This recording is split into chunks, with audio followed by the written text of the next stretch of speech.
Hey everyone, it's Jocelyn again. So this is going to be my tutorial on how to knit or weave with a loom.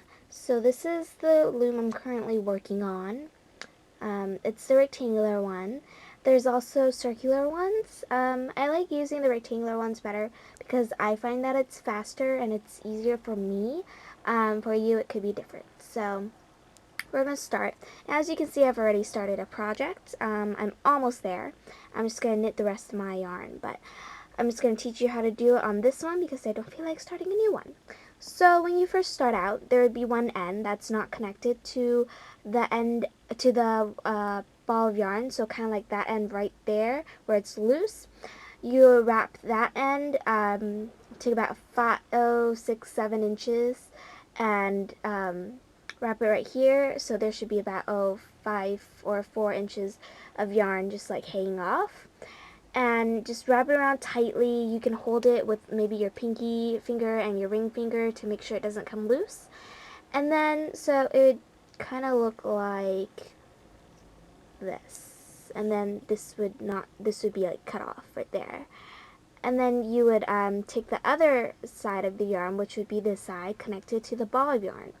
You're going to take that one, and you're basically going to go like this. You're going to go to the right hand side of the peg. This is the peg. And you're just going to kind of twist around like this. So always go to the right when so if you're knitting to the right, you're always going to go to the right of the peg. And that's the opposite for the left hand side. So you're going to go like this. I think you guys can see this pretty well. So like that, okay? You would go all the way to whatever, you can go all the way to the end, but since I'm only knitting a scarf, I don't need it to be that wide. I'm only doing 6 pegs. So once you get to the end, you would pull it straight across. Don't pull it like this. You would have to keep it straight across, okay?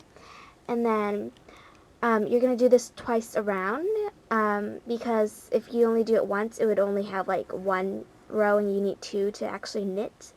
So what you're going to do, take the bottom row. This is a tool that usually comes in a set of like a starter kit or something. You can buy these separately for like $1 also. So you're going to take the bottom like this and pull it over the top. Very easy. You're just going to do this for all of the pegs on both sides. There should be a total of 12 pegs if you're doing it like me.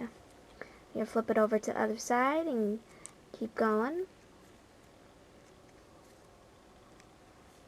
Now as you can see, I'm using 2 types of yarn. You can use 1 or 2, but if you're going to use one, make sure that one is very chunky, so it's a very thick piece of yarn, or else it's going to, whatever you're knitting is going to be very loose and there's going to be big holes in it. And if you want to go that way, you can. I personally don't like it to be that spaced out. Okay, so you're done right now. So you just did 1 row of stitching. You're going to push it down. This is going to give you more space to actually, wound it across. So I'm going to do it again.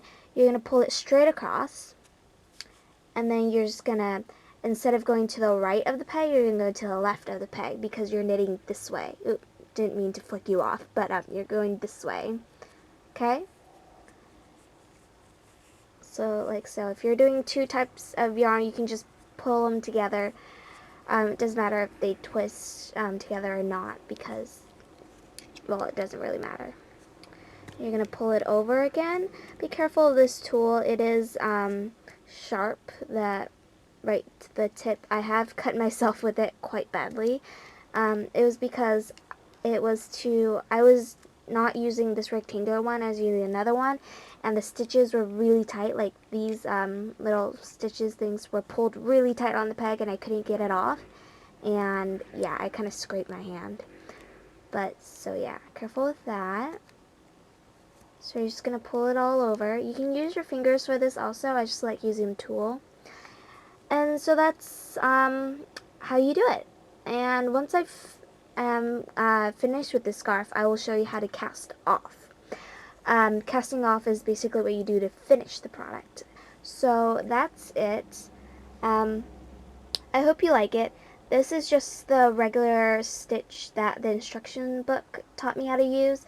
There are other stitches. There's purl stitch, knit stitch, garter stitch, plenty others, but that just gets way too confusing.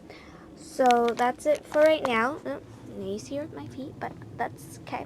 So I hope you guys like that, and I hope it was helpful. If you have any questions, please post it in the comments below. I'd rather you post it in the comments below than message me, because I get a lot of messages and I can't reply to them all. So yeah, that's it, and I hope you guys have a nice day. Bye!